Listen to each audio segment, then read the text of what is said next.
News from around the globe. Hot, fresh, balanced and objective. On Unity. Hello and welcome to Unity TV News Hour. The headlines. G5 governors adamant set for Makinde's campaign. 7 depots shut down, high fuel prices. Presidential brigade soldier fires Abuja motorcyclist, kill passenger. On the international scene, Russia says scores of soldiers killed in Ukrainian strike. And in sports, Ronaldo arrives Saudi Arabia ahead of Al Nassr's unveiling. Those were the headlines, and for the details and other stories, my name is Suleiman Hassan. There are indications on Monday that moves by the Akwai State Governor Udom Emmanuel to persuade aggrieved People's Democratic Party governors to embrace peace have failed. Emmanuel had few days ago met with Benue State Governor Samuel Otom and his Rivers State counterpart Nyesom Wike in Port Harcourt as part of his efforts to appeal to the aggrieved governors to support the PDP presidential candidate Atiku Abubakar. Although Emmanuel described the meeting as a brotherly visit in the spirit of Christmas, newsmen gathered that it was a last-minute attempt by the governor to convince his counterparts to give peace a chance. This came to the fore on Monday as the aggrieved governors are scheduled to visit Ibadan on Thursday for the inauguration of their Oyo State counterpart Seyi Makinde's campaign. Wike, Otom, Makinde, Okeze Ikpeazu Abia, and Ifeanyi Ugwanyi of Enugu State, and some heavyweight politicians from the south have parted ways with the PDP presidential candidate over his alleged refusal to prevail on the PDP national chairman Yochia Ayu to resign after Atiku, a northerner, clinched the presidential ticket of the party. The governors insisted that Ayu's resignation will ensure a balance in the leadership of the main opposition party. The federal government on Saturday announced that it had shut down the operation of 7 depots in various locations in Nigeria for dispensing premium motor spirit, popularly called petrol, at outrageous prices to retail outlets.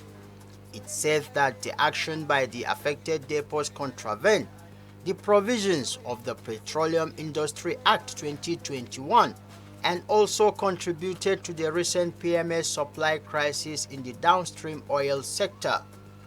The Chief Executive Nigerian Mainstream and Downstream Petroleum Regulatory Authority Farouk Ahmed, who disclosed this to journalists in Abuja, explained that the government had held several engagements with all stakeholders in the downstream oil sector. Ahmed, however, stated that despite the engagement with the dealers and the fact that the sector was still a regulated market, the affected depots went ahead to hike the cost of petrol far higher than what was approved for them.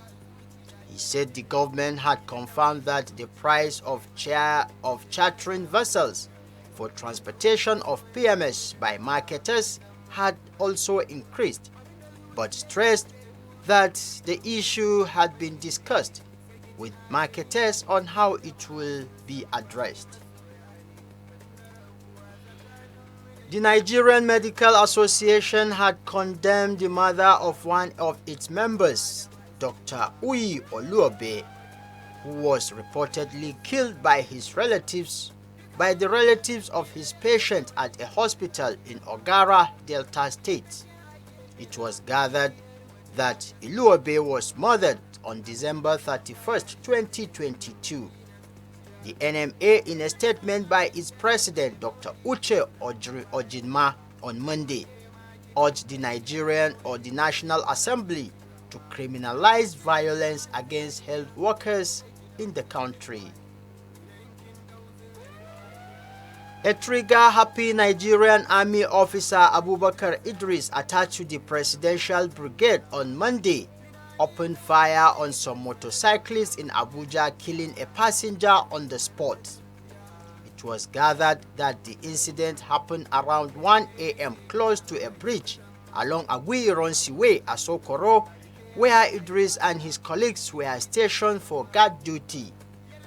Source privy to the incident confirmed to newsmen that the deceased was taken to the Asokoro District Hospital, Abuja, for an autopsy. Another source revealed that the soldier fled the scene, abandoning the corpse until the arrival of the police.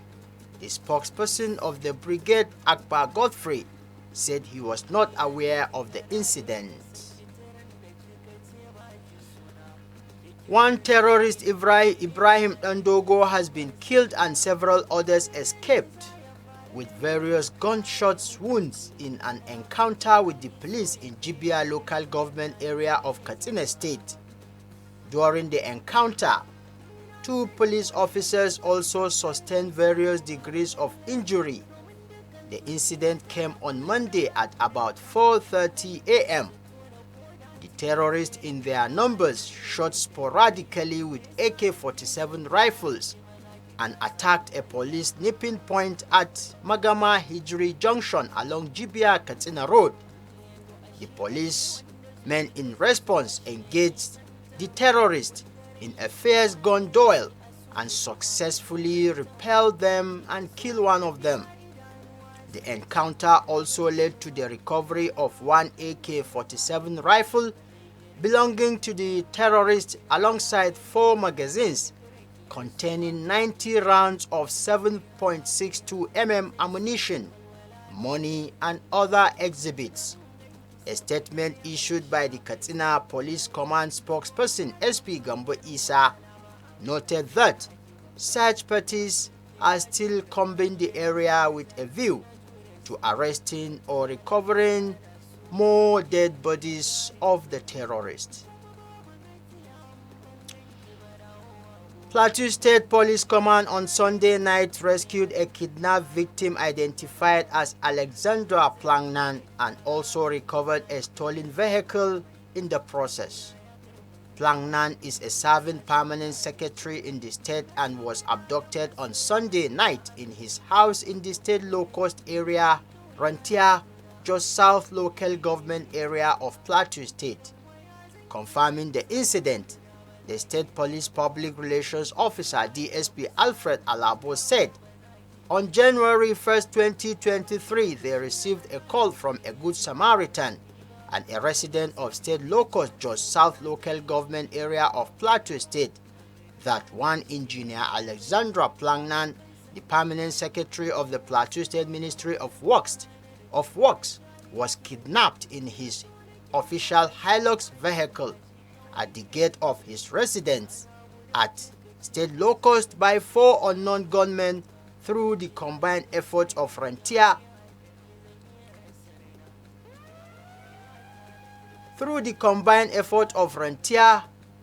Jingri Police Divisions, the Anti-Kidnapping Unit of Plateau State Police Command.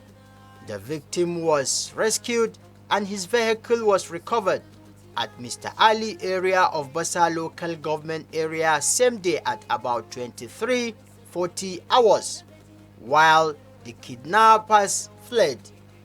He however added that one Jerry Moret, male, who was knocked down by the hijacked Hilux vehicle controlled by the kidnappers during the process, has been taken to the hospital for medical attention. Efforts are on to the trail and apprehend the fleeing suspects. Now on the international scene, Russia on Monday said dozens of its soldiers were killed in a Ukrainian strike on Russia-controlled territory in a bloody New Year's weekend for both sides of the conflict, in an extremely rare announcement following criticism by Russian military correspondents. The defense ministry said that 63 Russian servicemen were killed as a result of a strike by 4 missiles in the occupied city of Makhivka in eastern Ukraine. It was the biggest loss of life reported by Moscow so far in a conflict that has dragged on since President Vladimir Putin ordered Russian troops to invade on February 24 last year. The Russian Defense Ministry did not say when the strike took place, but Ukrainian forces are believed to have struck as Russian troops rang in the new year. And in sports, Portuguese superstar Cristiano Ronaldo arrived in Riyadh ahead of his grand unveiling before thousands of fans at Saudi Arabia's Al Nassr club on Tuesday.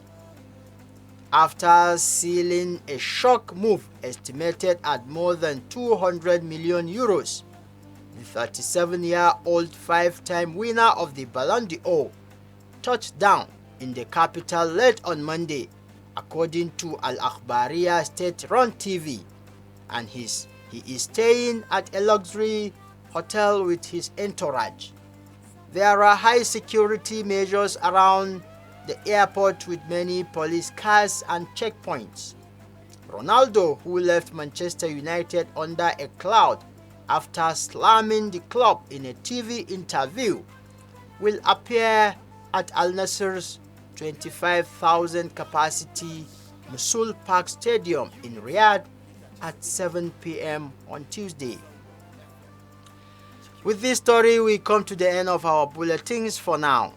You can also join or follow us on our social media handles at Facebook, Instagram, Twitter, and the rest of them at Unity Radio FM TV. Thank you for watching and keep enjoying the rest of our programs. Unity.